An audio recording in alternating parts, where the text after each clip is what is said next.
새날을 맞이해서 우리 모두를 은혜의 집, 하나님의 집으로 인도해 주신 하나님께 영광을 돌립시다. 할렐루야. 아멘. 제가 교회에 도착을 해서 하나님께 기도했습니다. 하나님, 이런 명성교회가 되게 하옵소서. 주님을 의지하여 믿음이 충만한 명성교회, 말씀을 사모하여 은혜가 충만한 명성교회, 또 열심히 기도하여 성령이 충만한 명성교회, 뜨겁게 교제하여 사랑이 충만한 명성교회, 다 같이 전도하여 열매가 충만한 명성교회. 할렐루야. 오늘 이 새벽 시간도 믿음이 충만하고 주님 의지에서 믿음이 충만한, 그리고 말씀을 사모해서 은혜가 충만한, 그리고 열심히 기도해서 성령이 충만한 새벽교회가 되기를 축복합니다. 아멘. 지난 주일은 대림절 세 번째 주일을 지켰고, 오는 주일 18일은 네 번째 대림절 주일이 되겠습니다. 그리고 12월 25일은 이제 성탄절을 맞이합니다. 대림절과 성탄절의 주인공은 우리가 다 알죠. 이 땅 위에 오신 예수님입니다. 구주 되신 예수님을 다시 한번 묵상하고, 그 말씀을 묵상하고, 그분의 행함을 묵상하면서 보다도 주님을 가까이 하고 주님을 닮아가는 그런 이 뜻깊은 절기가 바로 이 대림절이고, 그리고 성탄절입니다. 오늘 본문 가운데에서 우리가 예수님의 모습을 생각한다고 하면 참으신 예수님, 믿음의 주여 또 온전케 하시는 예수 그리스도를 바라보자, 이렇게 권면하면서 이어지는 말씀은 십자가를 참으신, 그러면서 부끄러움을 개의치 아니하셔서 하나님 보좌 우편에 앉으신 그 예수님을 바라보자는 겁니다. 십자가를 참으신 예수님, 참으심으로 하나님 보좌 우편에 앉으셨다. 승리하시고 부활하시고 영광에 이르시고 인간 구원의 사명을 감당하셨다. 이 참는다고 하는, 이 인내라고 하는 결과가 얼마나 큰 은혜인지 이 간단한 말씀 속에서 우리는 교훈을 받을 수 있습니다. 우리 그리스도인의 모습은 예수님을 닮는데 목적을 두어야 합니다. 무엇을 닮아야 할까? 여러 가지가 있습니다만 오늘 본문에서 예수님의 그 참으심을, 인내를 우리가 닮아야 한다. 인내의 신앙, 참는 신앙, 그건 예수님이 우리에게 본을 보이신 신앙이요, 우리에게 본을 보여주신 거룩한 모습이요, 그 인내가 승리를 가져오고 그 인내가 사명을 감당케 한다. 오늘 우리 마음에 새길 수 있기를 바라는 것입니다. 월드컵이 진행되면서 특별히 우리나라가 16강에서 포르투갈을 이길 때 그때의 기쁨은 굉장했습니다. 여러분도 그렇고 저도 그랬습니다. 모이면은 월드컵이 얘기했습니다. 근데 해설하는 사람의 그 해설에 의하면은 축구 시합을 하면 전반전도 힘들지만 전반전보다 후반전이 그때는 지치기 시작하기 때문에 굉장히 어렵다는 겁니다. 근데 그 후반전보다 더 어려운 시간이 어떤 시간이냐? 3분, 5분, 6분 그 추가 시간을 주었을 때 그 마지막 시간, 그 시간이 굉장히 중요한, 그 추가 시간까지 인내로서 경주하고 인내로서 달리고 인내로서 싸웠기 때문에 우리가 포르투갈을 이길 수 있었다. 만일 그때 참고 달리지 못했으면 우리는 이기지 못했을 것입니다. 그때 손흥민 선수가 두 가지 귀한 모습을 보여줬습니다. 하나는 골을 패스 받아가지고 70m를 질주했습니다. 어느 분은 그걸 폭주라고 표현을 했습니다. 죽을 힘을 다해서 뛰었습니다. 가지고 있는 실력을 다 발휘했습니다. 못 쫓아왔습니다. 근데 앞에 가서 막히게 됩니다. 힘껏 달리기 위해서 참을 뿐만 아니라 제 개인적인 생각입니다만은 내가 골을 넣어서 내 인기를 높이고 내 명예를 높인다, 내가 골을 집어넣었다고 하는 평가를 받아야 한다, 이 욕심 아마 있었을 것입니다, 속으로. 근데 참았습니다. 참고 상대편 선수들의 다리 사이로 패스하여서 황희찬 선수가 골인을 시켰습니다. 달릴 때도 참고 넣고 싶을 때에도 참고, 그래서 결국은 팀이 승리하도록 했다고 하는 점을 저는 그때 마음에 새겼습니다. 종종 손흥민 선수는 기도하는 모습을 우리에게 보여주었습니다. 신앙이 좋은 선수입니다. 예수님을 닮은 선수입니다. 두 가지 면을 닮았습니다. 하나는 겸손을 닮았습니다. 인터뷰할 때 자기 개인의 업적을, 공로를 자랑하지 않았습니다. 내가 이렇게 했다, 자기를 앞세우지 않았습니다. 팀이 협력해서 어시스트를 해줘서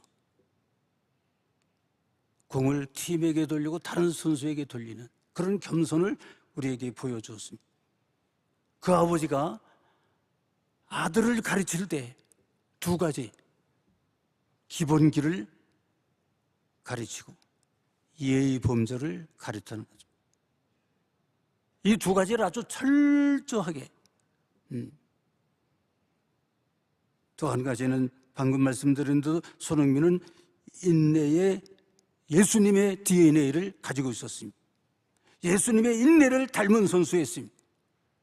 예수님의 그 인내를 실천한 예수님의 제자 같은 선수였다, 저는 생각을 합니다.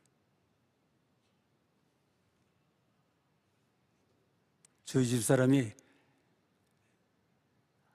한 30년 전의 일인데 디스크를 앓게 되었습니다.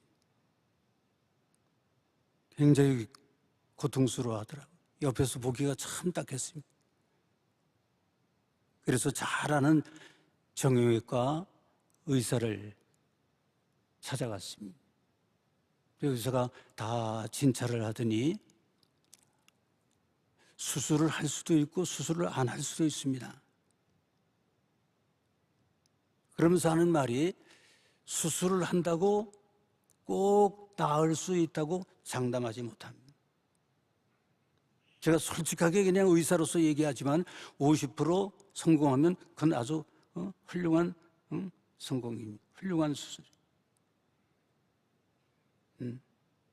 그러면서 하는 말이, 이 디스크가 생긴 것은 척추와 척추 사이에 그 연골이 있는데 그 연골에 염증이 나서 이거에 부어가지고 이 자골신경을 누름으로 통증이 오는 겁니다. 근데 약을 복용하면서 참으면 낫는 병입니다.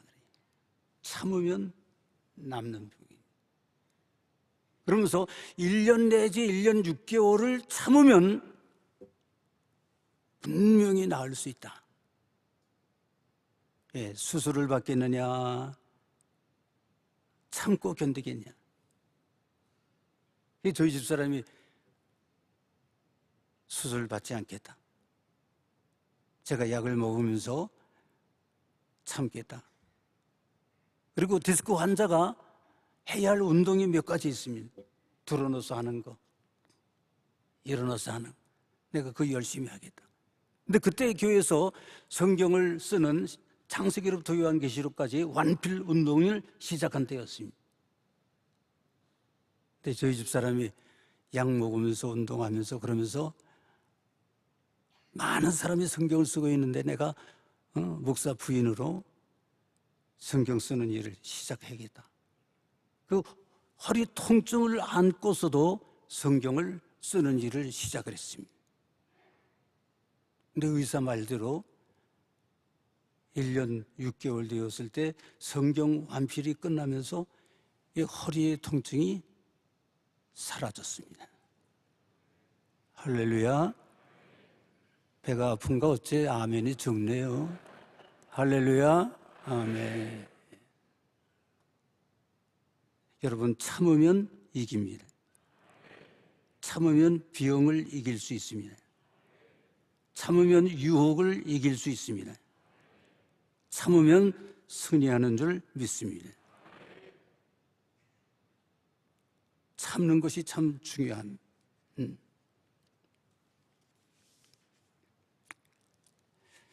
우리나라 대원군 시대의 특징은 쇄국 정책이었습니다. 나라의 문을 꽉 닫았습니다. 그래서 밖에 외국의 문물이 들어오지 못하도록 했습니다. 근데 그때 천주교의 신앙이 들어왔습니다. 하나님을 믿는 천주교 신앙. 천주교 신앙을 가진 천주교인들을 붙들어서 형벌을 가하는데 창호지 형벌을 가했습니다. 그게 무슨 말이냐? 꼭꼭 묶고 손발을 묶고 계속해서 천주교 신앙 하나님 믿겠느냐? 안 믿겠느냐? 대답해봐라. 대답 안 합니다. 묵비권을 행사합니다. 근데 그때에 무슨 형벌을 가하냐면 창호지에다가 물을 적셔가지고 얼굴에 덮습니다. 그 얼굴에 딱 붓습니다. 또 질문합니다. 계속 성당에 나가느냐? 천주교 신앙을 갖겠느냐? 하나님 믿겠느냐? 대답 안 합니다. 그 위에다가 또 물 묻은 창호지를 덮습니다. 숨쉬기가 점점 어려워집니다. 한 겹, 두 겹, 세 겹. 마지막에는 그 창호지 덮인 것 때문에 겹겹이 쌓이는 그 창호지 때문에 숨을 쉬지 못하고 질식해서 죽게 됩니다. 창호지 사용 형벌을 천주교 신자들에게 가했습니다. 끝까지 참고 십자가를 참았다고 하는 말은 두 가지 뜻이 있습니다. 마지막까지 참는, 끝까지 참는, 죽을 때까지 참는 신앙. 그게 십자가 신앙입니다. 죽는 것을 두려워하지 아니하고 참고 또 참는 십자가를 참으사 하나님 보좌에 앉으신 예수님. 천주교인들이 그 예수님의 신앙, 그 예수님의 모습을 간직한 겁니다. 죽기까지 참았습니다. 그러면서 배신하지 않았습니다. 배교하지 않았습니다. 이 창호지 형벌을 받고 순교한 이 천주교인들이 세 가지 위대한 결과를 가져왔습니다. 첫째는 신앙의 중요성을 보여줬습니다. 하나님 믿는 신앙 가진 사람은 변절하지 않는다. 배교하지 않는다. 배신하지 않는다. 신앙의 위대함. 두 번째는 끝까지 그 천주교인들, 자기 이웃들, 자기 친족들 숨어있는 은신처를 끝까지 말하지 않았습니다. 그래서 살려냈습니다. 숨어있는 사람들을 살려냈습니다. 이 생명의 역사를 이룬 인내였어요. 죽기까지 참으면서 자기는 죽고 다른 사람은 살리는 이 인내의 위대함입니다. 세 번째는 그 참는, 죽기까지 참는 그 인내로 천주교의 뿌리를 한국에 내리게 한 사람들이 바로 그때 순교한 사람들입니다. 신앙이 얼마나 값진 것입니까? 사랑이, 충성이, 애국이. 그런데 이런 중요한 것들이 인내와 짝을 이루어야 그 신앙이 위대한 신앙이 되고, 그 사랑이 위대한 사랑이 되고, 그 충성이 위대한 충성이 되고, 그 애국이 위대한 애국이 됩니다. 믿으면 아멘, 아멘. 근데 이런 인내를 잃어버리면, 인내하지 못하면 신앙을 지키지 못합니다. 배교합니다. 사랑이 중요하지만 끝까지 사랑하지 못합니다. 인내가 없으면 배신합니다. 충성이 얼마나 귀한 것입니까? 근데 인내하지 못하면 변절합니다. 애국이 얼마나 중요합니까? 나라를 사랑하는, 민족을 사랑하는. 어려울 때 인내하지 못하면 애국이 매국으로 타락하는 것입니다. 여러분, 인내의 신앙으로 충만하기를 축원합니다. 예수님의 인내, 나의 인내로 삼아야 합니다. 예수를 잘 믿으세요. 진심으로 믿으세요. 예수님을 나의 구주로 확실하게 영접하기를 부탁합니다. 그래서 예수님의 DNA, 그 인내의 DNA를 우리가 꼭 소유하는, 인내해야 가정도 화평합니다. 부부도 행복합니다. 인내해야 자녀도 바르게 양육할 수 있습니다. 십자가를 참으사 부끄러움을 개의치 아니하시더니 하나님 보좌에 앉으셨느니라. 그는 그 앞에 기쁨을 위하여 참으면 기쁨을 결국은 차지하게 됩니다. 눈물을 흘리며 참고 씨를 뿌리면 수확의 기쁨을 거둡니다. 참으면 승리와 성공의 열매를 거두게 됩니다. 그 기쁨이 아닙니까? 참으면 사명을 감당할 수 있는 사명 완수의 기쁨과 보람을 누릴 수 있습니다. 이 대림절과 성탄절을 맞이해서 우리에게 보여주신 그 예수님의 인내의 모습, 인내의 성품, 꼭 우리의 것으로 삼는 예수 그리스도께서 우리에게 주시는 그 인내의 은혜를 받아서 인내로 충만해서 여러분도 승리하고 여러분도 사명을 감당할 수 있기를 주의 이름으로 축복합니다. 아멘.